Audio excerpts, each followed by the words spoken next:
Ngayong araw ay pag-uusapan natin ang isang pinakalalang superfood, ang soya. Alam niyo ba na ang soya ay hindi lang pampalsog kundi may malaking benepisyo rin sa ating katawan? Alamin natin ang scientificong paliwanag ukol dito. Ayon sa Harvard T.H. Chan School of Public Health, ang soya ay mayaman sa plant-based protein na makakatulong sa muscle growth at overall health.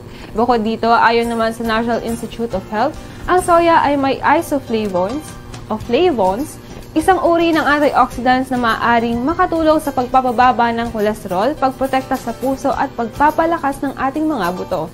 Ayon sa eksperto, ang regular na pagkain ng soya ay maaaring makatulong sa pagbawas ng bad cholesterol, bawasan ang risk ng heart disease at maging magandang alternatibo para sa mga lactose intolerant dahil sa soy milk.